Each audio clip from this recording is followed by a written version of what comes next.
Okay, that's sort of the feeling, okay?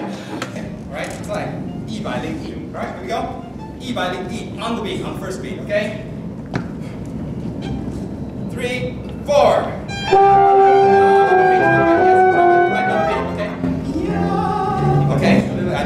Okay, just come out as much as you can. All right, here we go. 3, 4.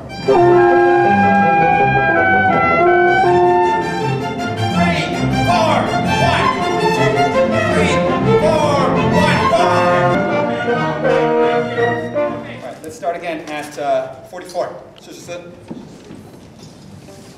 From the pianissimo. Here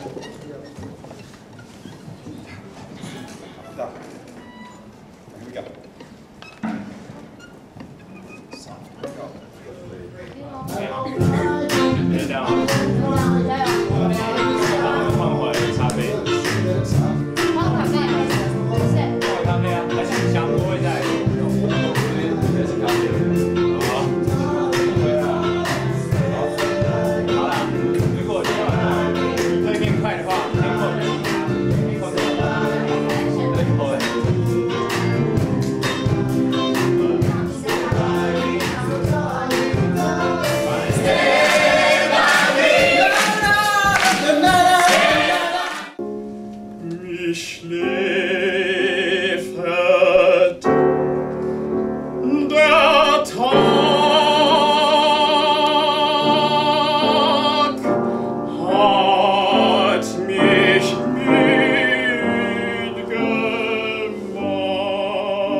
Such a delicate piece, written by a Jamaican poet of about 100 years ago who died in 1948, named Claude McKay.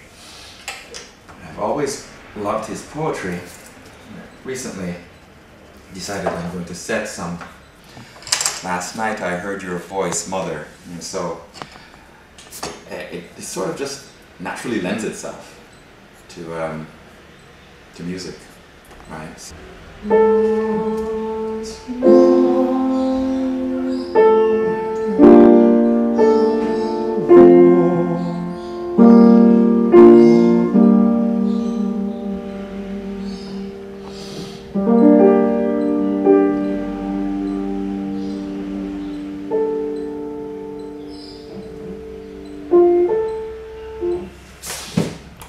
And the whole piece has changed.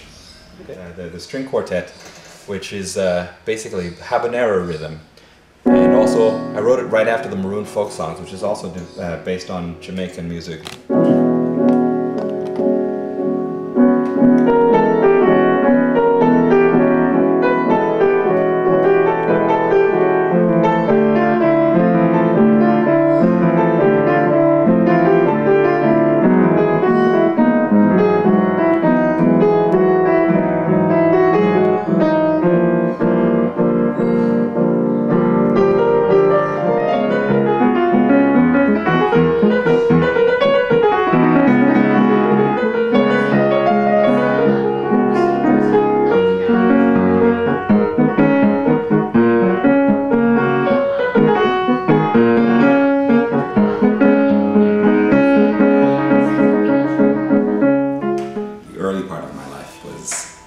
Idyllic.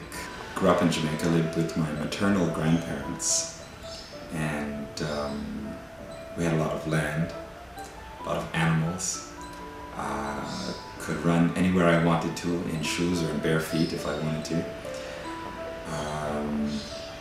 Had two grandparents who absolutely loved and adored my brother and me. we had imagination like children, so we made the best of this incredible place where we could indulge our fantasy and our imagination, and we had playmates who were cousins who lived nearby. So we spent a lot of time just creating. There was a river in the back,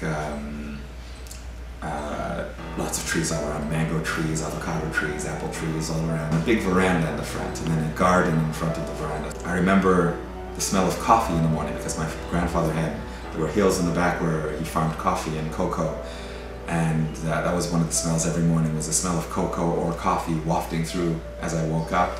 Family was always a big part of our life. Our family was, from the get-go, from I remember, we knew that our family was spread out across the globe. America, Canada, England, other places in Europe, and so yeah, we had a sense early on that the world wasn't just our little garden. In many ways, a very rich childhood, very, very rich. Sometimes I feel guilty. I'm not sure if my kids have as rich a childhood as I had, and I sort of hope that they do. My grandmother was a completely devout Christian, right? And but she was not dogmatic in any way. She was a very creative person, and I think I never tested, but I'm pretty sure she had perfect pitch. And I didn't find out until she died, but she used to play the accordion when she was younger, and she was a very, very good singer. Incredible voice, beautiful, beautiful voice. I think her sense of pitch and her singing to me, around me, helped establish musical awareness and maybe also my sense of pitch. But a creative person, somebody who, I mean, she had a good sense of what was right and wrong, but she also didn't let herself be completely bound by any sort of, any kind of arbitrary or nonsensical rules. And my grandfather was the same. We were in church and she had this friend who was the organist. He was a very good organist. And I remember his name was Mr. Frank. And I remember that after church, as soon as the service, I was glued, riveted, you know, to his organ playing. And I remember after church, I would run to the organ with my grandmother, and he would pick me up and put me on his lap, and I would just press the keys. And I remember, that's an early memory. I do not remember being any happier at that time. My grandparents would tell us stories about their family, which went back over 100 years, right, or more. And so it was always, I guess it was always important to me, or interesting to me, to try to use Jamaican music and develop Jamaican music, and see if Jamaican music can become a part of the concert tradition. At the end of last year, somebody sent me this email with this link, and on the link it said that they were forming a Jamaican youth orchestra, right? And that they were trying to integrate elements of Jamaican music inside of the orchestra, for instance, or Caribbean music using like a steel pan, etc. like this. Very much interested now, establishing the first music camp in Jamaica for singing and for instrumental music, and also down the road perhaps a conservatory. I think if you give young people instruments and have them playing instruments instead of having guns, right, you're going to have a social impact.